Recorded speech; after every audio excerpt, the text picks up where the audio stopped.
Hello, everybody. This is Masood, your host at Allah's Narrative.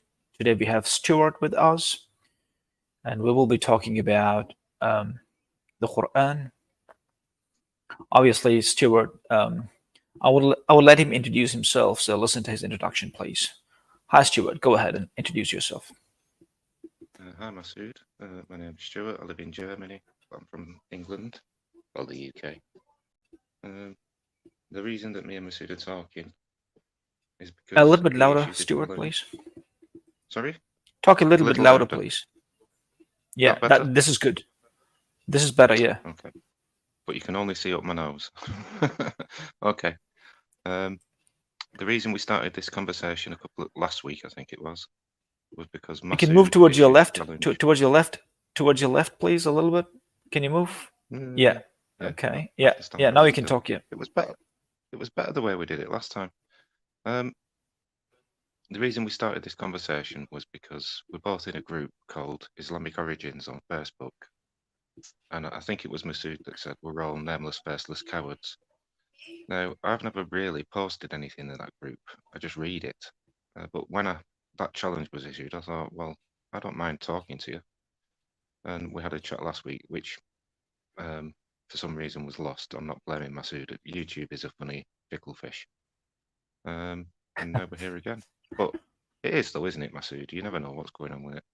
No, So we're I here did it. again. I did something on my from my side because I was trying to experiment with OBS, and I was creating streams on OBS and creating streams on StreamYard, and something got messed up when I deleted things from StreamYard.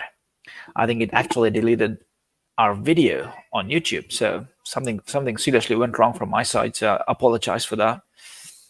That's okay. But to continue my introduction, I have not got an axe to grind with Islam in particular. It's just religion in general. I've got the same thing to say about Catholics, Jews, and Buddhists and Hindus, especially because they're particularly funny. I read that book as well, Masood. And, you know, people with 8 arms and elephant heads just throws me off completely. But that was it. Today, Masood's decided the subject, and I don't know what he's going to say yet, so I don't know what I'm going to say. But please continue. That's about it. Yeah. Have you So we got will. something else in there, Mr. No, I think we are fine to discuss the Quran, and you being a representative, not really, but a volunteer, agnostic, who's volunteering to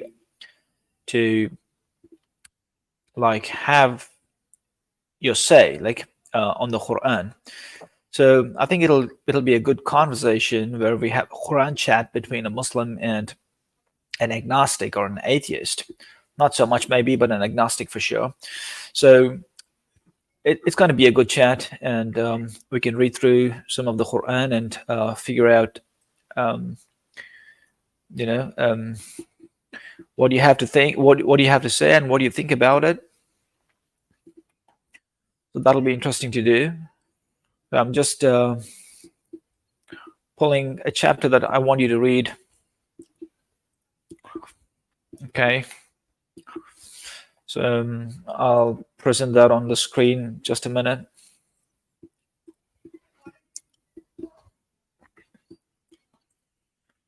All right.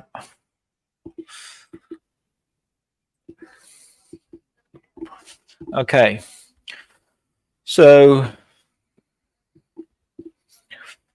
I'll read, I mean, this is chapter 39. It's called The Crowds, Zumar in Arabic. So it starts off with the introduction of God Almighty, which is in the name of God, most gracious, most merciful. And I'm subtitling it Omnipotent, Omniscient, and Omnibenevolent God.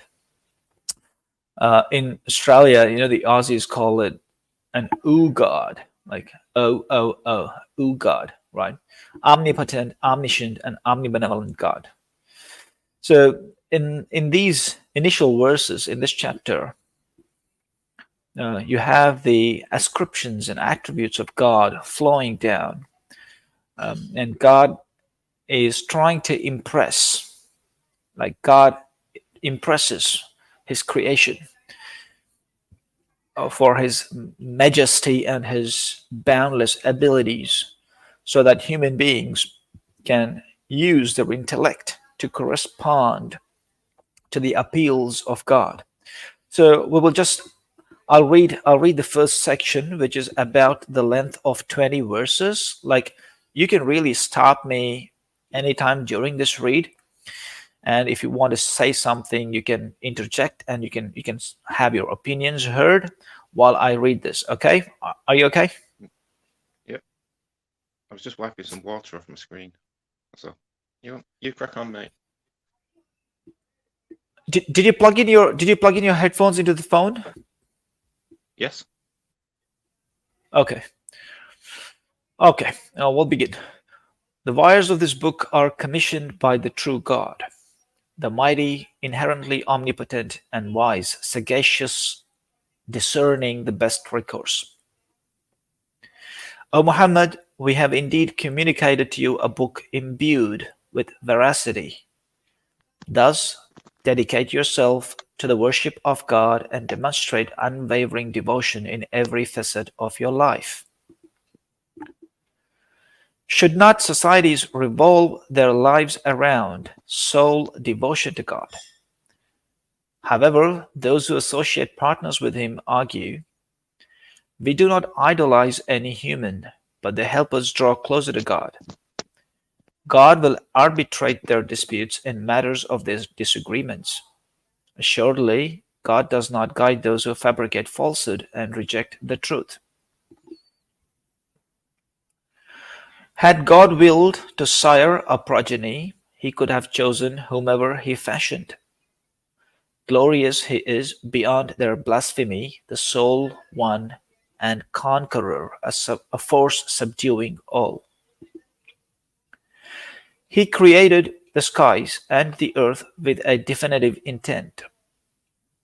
Through a rotational motion, he alternates the course of night and day, and he ordained the sun and the moon on predetermined trajectories, each of these three bodies cruising over the duration of an estimated time. Is he not the Almighty, the ultimate deliverer? He modeled all of humanity from a solitary individual, and from him fashioned his counterpart. And by a selection of descent, he has developed 8 distinct species of livestock. He brings you into existence within your mother's wombs in gradual stages, one after the other, through a sequence of 3 intricate formations. Such is your Lord, to him belongs the dominion. There exists no deity except him. How then can you turn away from his veneration? Should you exhibit ingratitude, remember that God does not rely on you, nor does he approve of ingratitude within his servants. Instead, he is pleased with your gratitude. No individual will bear the burdens of another. Ultimately, your return is to your Lord, and he will recount all your deeds. He is indeed well versed in the innermost thoughts of his creation.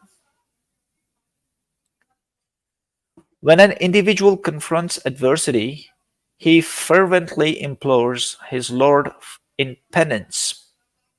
Yet, when he bestows his blessings upon him, he forgets his earlier supplications and begins to mix faith with idolatry, to lead others astray from his path. Declare, revel in your disbelief for a limited time.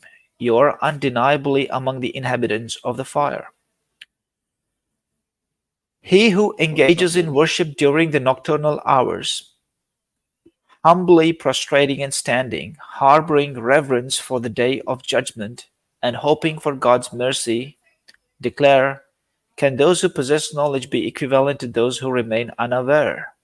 Only individuals endowed with understanding will comprehend. Proclaim, O my faithful servants, hold reverence for your Lord. Those who enact righteousness in this world will gather rich rewards in the next world. The expanse of God's earth is vast for you to exercise your goodwill. Truly, those who uphold patience will receive abundant rewards beyond quantification. O Muhammad, assert, I have been instructed to worship God and devote myself to Him in all aspects of my existence. I have been commanded to be foremost Muslim in submitting to God. Say, by God, I am wary of the punishment of a dreadful day should I disobey my Lord. Declare, I worship God with pure devotion in all facets of my life. You may serve other deities besides Him as you may wish. Say, certainly the ones who incur loss are those who squander themselves and their families on Judgment Day. Is this not the ultimate and evident loss? Encircling them will be walls of fire over a fiery earth surface. This serves as an allegory through which God instills fear in His servants. O my servants, therefore hold reverence for me. For those who shun the worship of falsehood and turn repentantly to God, there is good news for them. O Muhammad, convey this glad tidings to my servants. Those who heed the words of truth and follow wholeheartedly are the ones whom God has guided. They are the people of discernment. O Muhammad, can you rescue those condemned to punishment from the fire? However, for those who hold reverence for their Lord, there will be lofty multi-storied mansions constructed beside rivers, a pledge from God, and He never breaks His promise. So, what did you think about it? It paints a picture of a vain, narcissistic, vindictive God that I wouldn't want to worship even if He did exist. That's what that does. How come? How come that Well, paints you try to assume that picture? Can you speak a bit louder, please? yeah, it Yeah, this is paints a better. picture. This voice is better. Yeah, go ahead. Okay, it paint that piece that you've just read just describes a very vain, narcissistic, and vindictive God. And even if He did exist, I wouldn't want to worship Him. It starts talking about His servants, talks about people and the families being surrounded in fire for not revering Him. There's a bit more. It's just and narcissistic, as in like, this is the truth. I am the one God. I mean, Yeah. That's just the picture that paints. I'm not attacking anything else in it, but I don't see anything in that that's worthy of worship. Is if that's the way that particular God speaks to His servants through Muhammad. I don't see Okay, anything if worthy God is the truth, of anything. if God is the truth, right? If the premise is if God being the truth, right? If He is the truth and He's speaking the truth, why would you call Him narcissistic? You would in fact call him um, inexplicable. Like if God has arranged all of those things as factual If outcomes, if factual, yeah, if is the hypothetical statement. If God is can you real, He's arranged those things as consequences. And if He wouldn't narrate it the way He does, you would call Him inexplicable, would I you? wouldn't. Yes, you would. Oh, well, you're putting words in my mouth now. I would call Him non-existent. No, no, no, no. I You're won't. not understanding. I, If you I start off do. with the premise, I didn't put words in your mouth, so please don't put any in mine, and I won't do that ever during this discussion. I didn't. all right. Sorry, What if you could I bring didn't up mean that to. I didn't mean to little speak bit on of? me. I didn't mean to speak on your behalf. I'm just pressing you to answer that. Well, I'm pushing back, and I wouldn't call I Him got it. it. Now, what I'm saying is, my hypothesis is starting off with the premise that He exists. Okay. If you start off with this premise that He exists, we are reading the Quran now to get this into order. right? If God exists, why would you call him narcissist for speaking the way he does? He's narrating the truth, right? So why would you call him Right. Okay. narcissist? I said, bearing in mind the text that you read out, you've described a narcissistic God, one that wants to be adored, one that wants to be worshipped. I also said he was vindictive because he said, that piece of writing that you read said, those that don't believe in the end will be surrounded in fire, and those that do believe will reap the riches in the next world and live in multi-story buildings, like plenty of Yeah. Americans that don't believe in God do now. And I just, all I'm saying is from that text, I'm not saying that your God is narcissistic. I'm saying if you did, you know, an exercise in reading through that rationally, you'd say, well, this guy's quite, as he's described, he's quite narcissistic. He's created people to be his servants. If they don't do what he says, he's going to torch them. If they worship him, I mean, why would an omniscient, all-knowing God create a world full of people just to worship him? Why would he bother? And the other thing you said was you're starting from the premise that it's the truth and that God exists. Now, if you start from that premise, then I can't help you anyway. I can't argue with your belief. You can believe what you want. I can't argue with belief. All I can deal with is the text that you just read, and that's what that expressed. And if you look at it rationally, with, pull yourself back and look at that and read it, he wants servants to praise him, glorify him, and if they don't and they disobey him, they get surrounded by fire with the families. And that's what I'm trying to explain. I'm not insulting Allah. I'm explaining what I took from that text that you just read, and that's all I can take from that. And I think if you step back and look at it and pretended it was me talking about a chocolate monkey, a magical chocolate monkey that said he created the world and you should all worship him, and I believed that was the truth, you'd think I was mentally ill.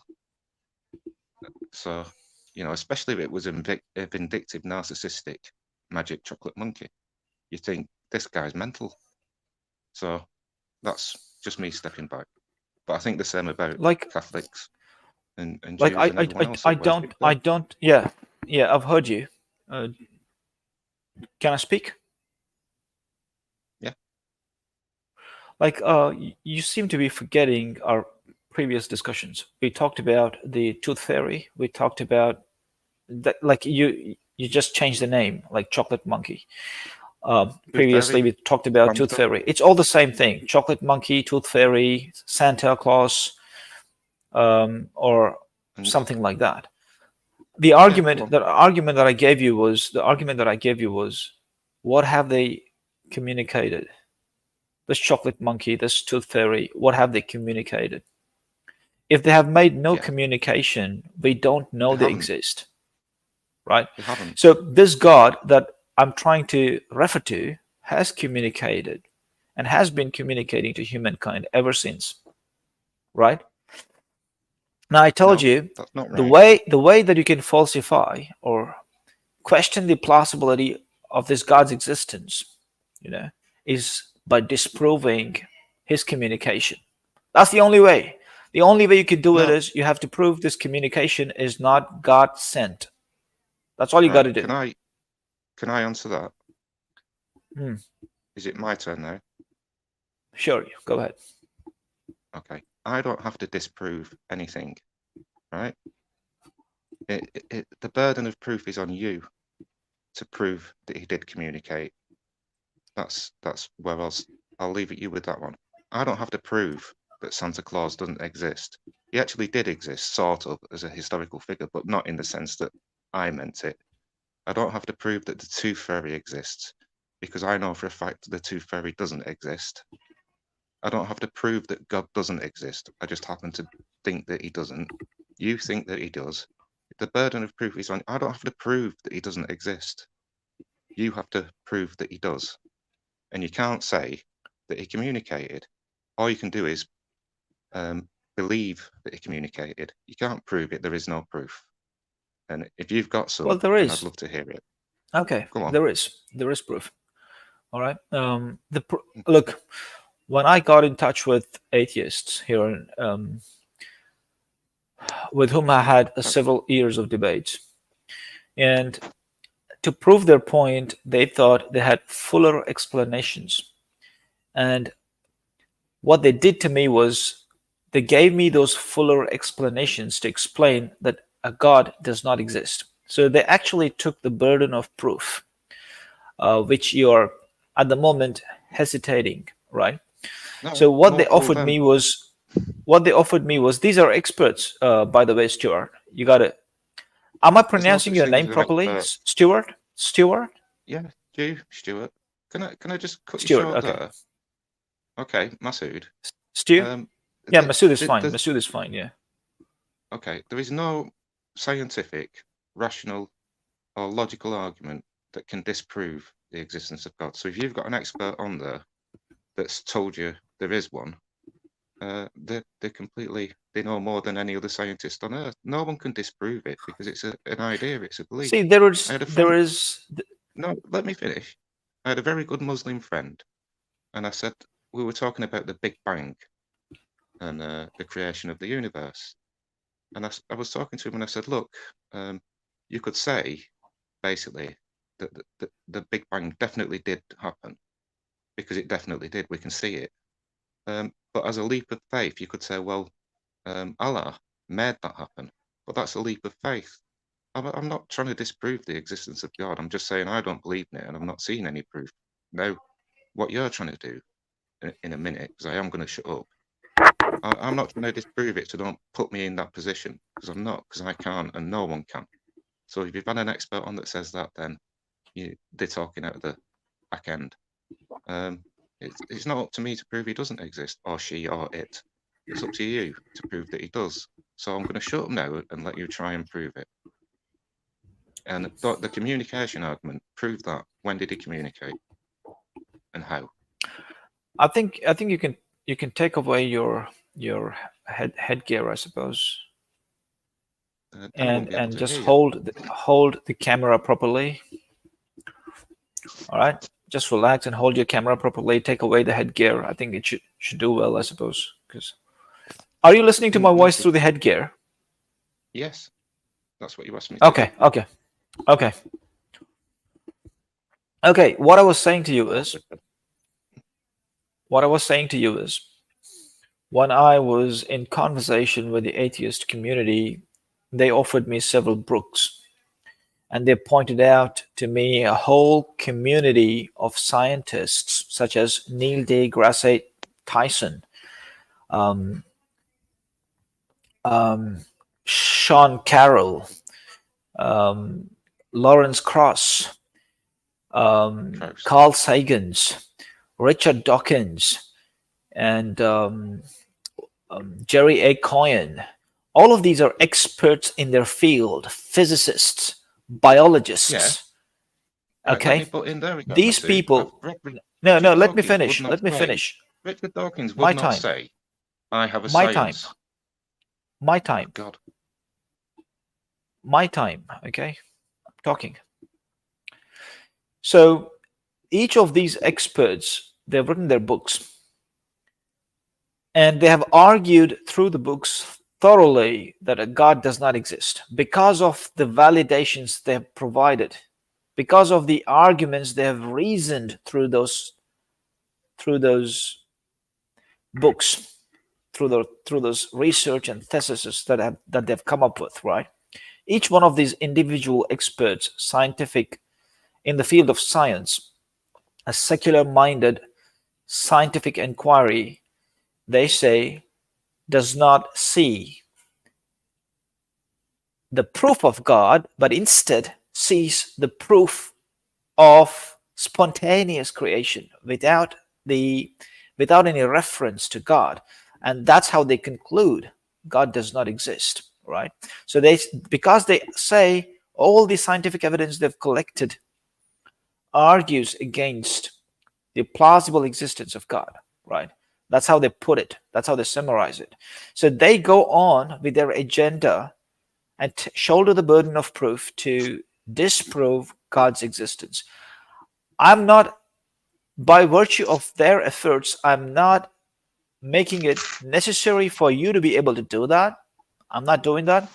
As far as your request goes, I'm ready. I'm prepared to shoulder the burden of proof. Okay. Now, Sorry, I don't know in what doing happened to the so, camera. Oh, there we go. yeah, in doing so, I have responded. I have written books arguing or demonstrating the evidence why God exists and how God exists. All right. I would like to just show you some of my books if you haven't really come across them. All right. Just bear with me. While you're doing that, can I just respond to what you said? Go ahead. Specifically, Go Richard ahead. While I Dawkins. pull up this. Yeah, go ahead. Specifically, Richard Dawkins didn't say and wasn't trying to disprove God. He was just saying he would prefer it if people used rationality and science to develop humankind rather than believing in books that were written hundreds and thousands of years ago. Like, I mean, how old's the Quran? Is it? What century was the Quran written? You know, 1400 years ago. 1400 years ago, and he doesn't say that he can disprove the existence of God. What he says is, I find it highly unlikely. That's all. So these are my books, right? Like I've written Did you hear what I science-based said, though? books. Go ahead and repeat it, please.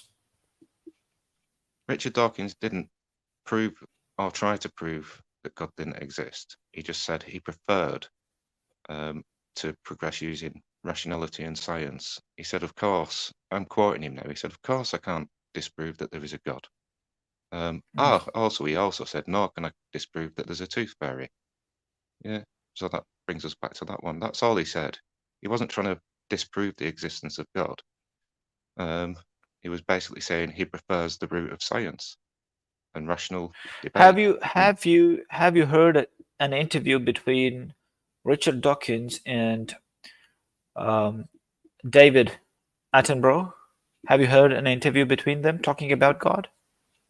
No, I haven't actually, but I can look it up. You should if you, I mean, it's on YouTube, so if you get some time, just look for it. Richard Dawkins and Attenborough, they talk about this subject, and Attenborough is a person who was neutral and standing the ground, that we don't have definitive evidence to rule out God.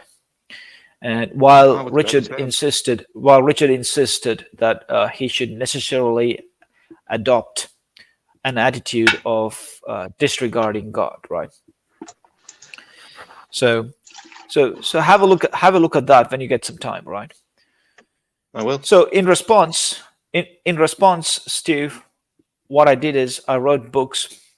My first book is called Ancient Astronomy, Allah's Narrative, in which I am providing evidence through a concept, through an epistemology called abyssal epistemology. It's called abyssal epistemology. What it does is basically lays out evidence at the discretion of the knowledgeable community to make their judgments of the literature they read and assess it whether it's in line with their intellectual findings that they've done, or it can be falsifiable, right? So that's what it does. So the set of arguments that I'm presenting in this book give the leads to the scientific community to come up with their assessment whether the arguments are in line with modern scientific thought, or they can be falsified. So if those arguments presented in the book can be falsified, that would mean that this God is fake, is fiction. But if those arguments cannot be falsified, and in fact is a corroborative evidence to our scientific findings, then the obvious conclusion that can be drawn out of that is, yes, this communication by God in 7th century could not have been a human feat, and as such, this is from God, and God's plausibility should be embraced. So that's Give me what an I'm doing in example. my books. Sorry? Give me an example. Like God describes many a different scientific phenomenon in his book. These are not single statements, but full-fledged concepts. Well, in the So book, if God is explaining a full-fledged concept of how he created the earth and its skies, for example, which we can verify in our scientific inquiry, the truth of it, or we can falsify it based on the scientific evidence that we have gathered, right? So you can decisively confirm or falsify the statements that are made in the book. It's very clear. It's crystal clear. There is no third avenue. There's no third avenue. Either you well, either you confirm it or you falsify it. There's no third avenue, right? so, for example, like in that Yeah. bit that you read at the beginning, okay, and you were talking about the revolutions. The Catholics denied that, but at least Islam didn't. You know what I mean? That part in the first phrase, he's talking about the circular motion, the rotation, Mm-hmm. things Yeah. like that. That's in the Quran. And so, Mm-hmm. would you say that knowledge being passed down to Muhammad proved that God existed because it couldn't be man-made?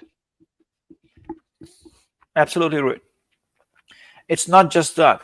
There's a whole concept. God is explaining the entire concept of how he created planet Earth and its skies. It's a concept that God is explaining. So there's a lot of stuff in it to be picked on, basically. So it's a full-fledged concept. You can pick on the concept in various ways at many different intervals of that concept. If it was scientifically inaccurate, it's easy to do a job. It's easy to falsify the concept, right? It's that easy. It's a piece of cake for scientific community to be able to endeavor falsifying the Quran, because the Quran comes up with this full-fledged concept of creating planet Earth and its skies. That's what is presented in my book. Right, that's fine. But I don't like. Basically, let's say, like, science agrees with whatever's been said. Okay, that still doesn't prove that there's a God. It just proves that your astronomers were right. I mean, I don't recall anything about the theory of accretion. And how planets are formed in there. I don't. It's not a complete discussion of how planets form, or it's a vague explanation of how it happened. That's all. And even if it's correct, it doesn't mean that's evidence. Do you know what I mean? Then what is evidence? Then what is evidence? Well, if in 7th century you can come up with modern scientific findings, wouldn't that be the evidence? Chinese did it. The Chinese did it. What did the Chinese do? What did they do? They had more knowledge of astronomy than the Greeks did. 1,000 years later, and there was a tribe, a Syrian tribe, I think they were called the Dagon, that knew that the star Sirius, that could see that it's called the dog star, and they could see that. And modern astronomers didn't believe that it existed until they got a decent telescope, but they knew it was there.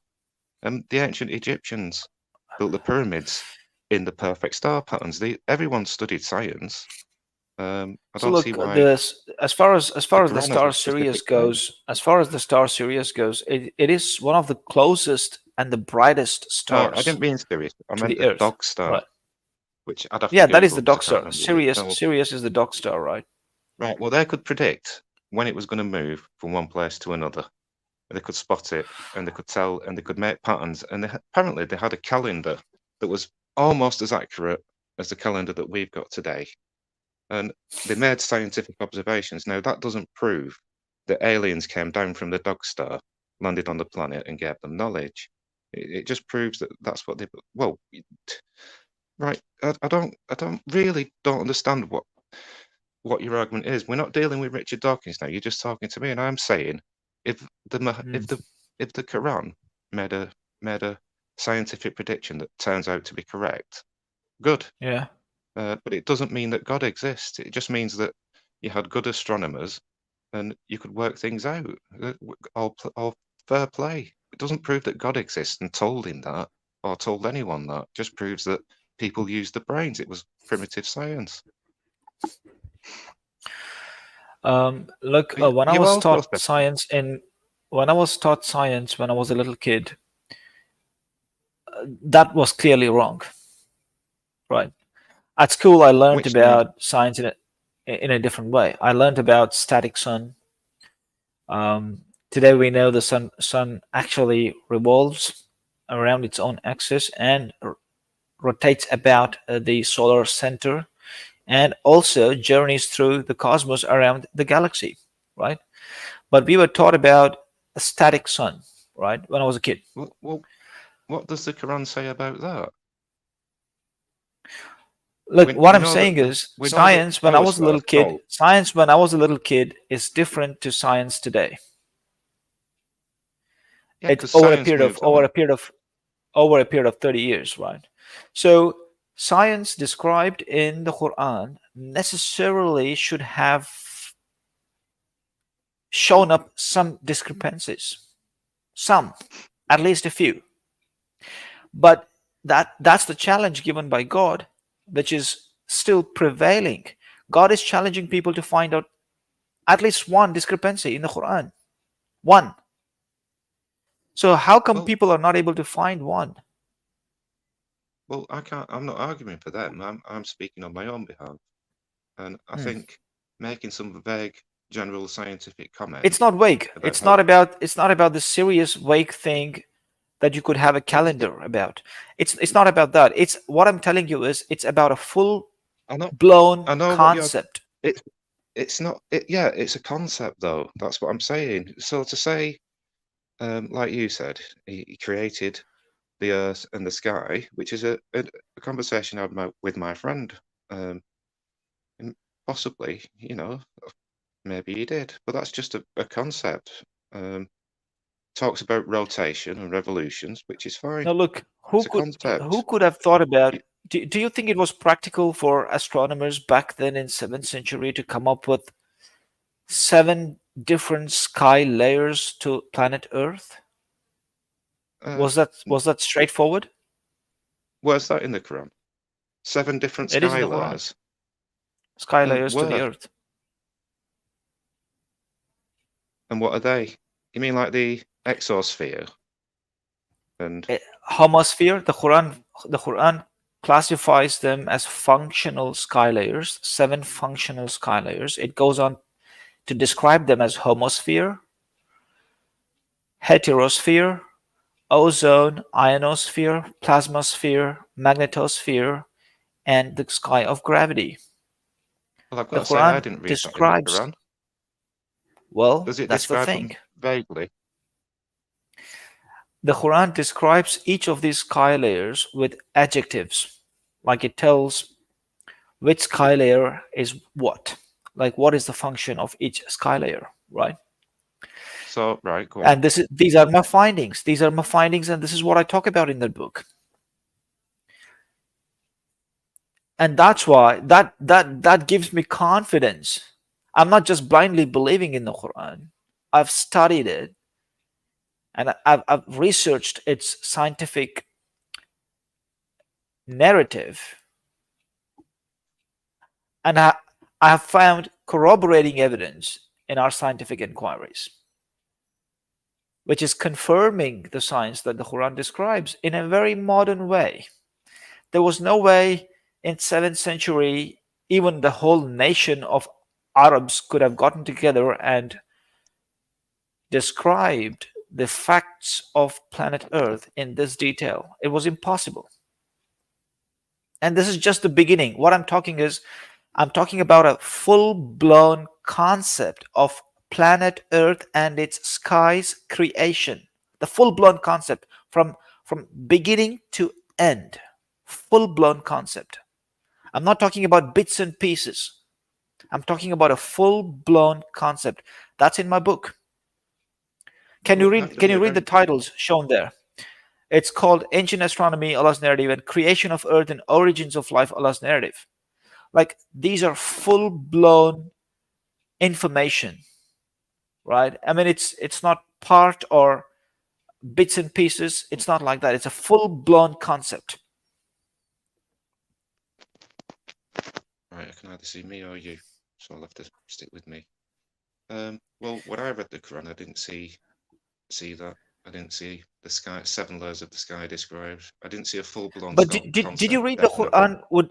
Did you read the Quran? Make make statements like God created the seven skies several times. It's mentioned Uh, more than half a dozen times. yeah, but that even though I still see that as vague, I don't see it as a scientific explanation for the creation of the I'm trying universe. to clarify that to you. That's my Well, book. That's why you let me try. explain it in detail. That's why you write books. So I've That's got to why read your experts book. write books. Are you just trying to sell a Like, book? and it's a couple of dollars. I'm not trying to sell you a book, by the way. Good. If you were here, I would have just given it to you. I've got heaps of those in my house here. Oh, I would have given one to you if you were here. I'm yeah, not trying to sell you a book, my dear friend. I'm only joking, Masood. Yeah. I don't. I, I just don't see a full-blown scientific plan. Oh, thunderstorm No, outside. I mean I'm not writing my books in vague. Like I've written that in my book. If somebody can read those books and tell me, "Hey, Masood, you're being silly because this is not true. This is incorrect. This is not scientific," then I would concede. I'm waiting for What the I'm day saying, when people of science read my book and tell me that's wrong, that's incorrect, that's unscientific, and I'm ready to concede. right? Okay, What I'm I'm just saying waiting for is, that day. okay, and all I'm saying is, the Quran isn't that big a book. You you know, you can read it in a couple of days. You can study it if you want and spend years studying it.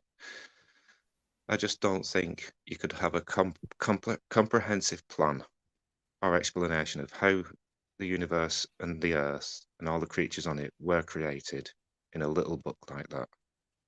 That's your I'm assumption. not belittling. It's That's your it's not an assumption, and assumption. that assumption can be blunderous. It That could be assumption can blunderous, be but blunderous. so can the assumption that God exists because um, science and scientists in the 7th century could figure things out. It's impossible. That's Well, impossible. why is There it were no possible now? scientists. There were no How are we scientists in cleverer? 7th century Arabia. There were no There were scientists in 7th there century were Arabia. astronomers, weren't there? There were astronomers and mathematicians, No, there were in weren't there? 7th century. There was none. None of that happening in Arabia in 7th century. In 7th Yeah. century, the history, there were two big empires: Roman Empire and Persian Sasanian Empire. All of the good stuff happened there. They were the ones that were doing innovations. They were the ones leading. They were the ones building. They were the ones in everything, trading, everything, warring, everything. They did it. And Arabia was not even in the radar. Nobody wanted Arabia. That's left out place in the desert. Nothing.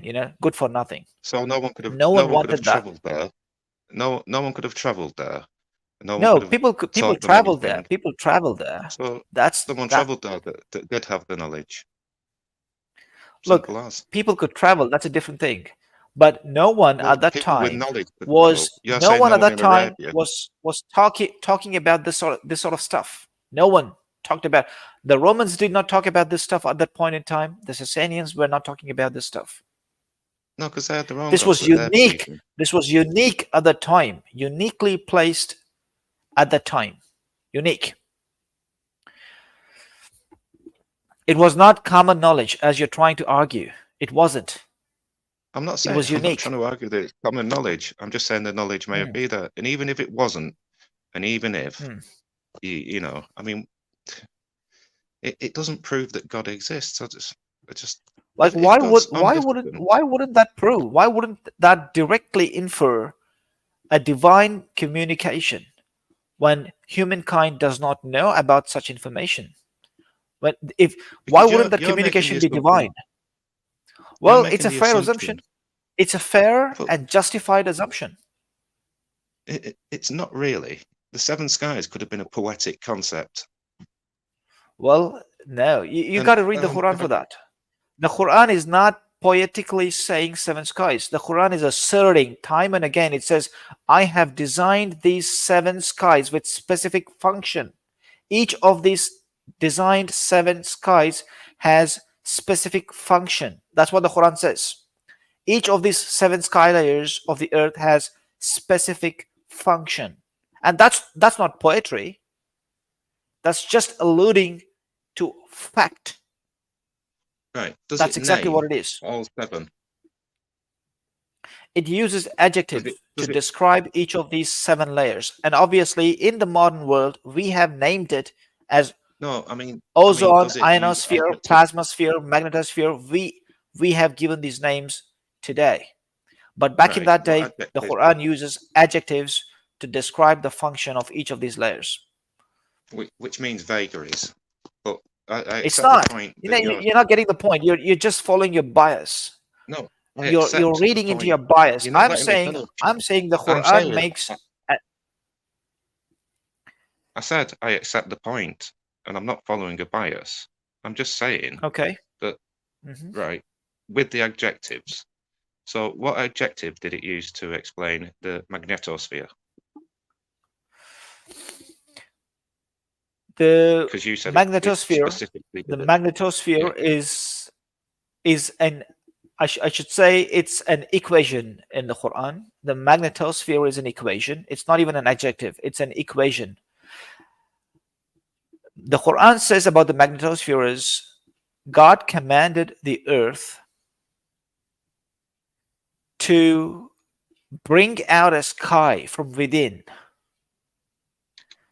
to capsule the homosphere around it. So the earth responded to God. The earth responded to God and emanated a sky layer and came about as a functional design. So it's a full-blown equation about magnetosphere, right? The other sky layers, for example, ionosphere, is described with an adjective of bouncing back. The ozone is described with the adjective of a canopy that that shields the living creatures beneath it. The uh, the radiation belts are described with the adjective as a strong roof. Okay, the homosphere is described with several different adjectives of to facilitate flight. So each of these sky layers has descriptors that enumerate what the qualities of these sky layers. It's not just vaguely saying things. And the gravity sky, the sky of gravity, is described in an amazing detail of how uh, the motion around the Earth, the satellite motion around the Earth would happen. Like it gives amazing insights into each of these sky layers to describe their specified function. It's not vague. It's not pulling wild cards from the card of decks. It's not that. It's very aimed, specific narrative. And it time and again asserts these are seven sky layers. Until recently, people who not all people are reading science. People who read my books, they were astonished and they told me, "Oh, we never thought the sky had all of these different layers." So even today, common people, they're unaware of it. They're still thinking sky is just one big sky layer, right? But the Quran in 7th century made some contributions in this regard, and those contributions are accurate, scientifically accurate.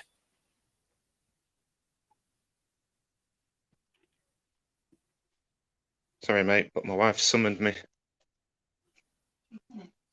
No, I've not, but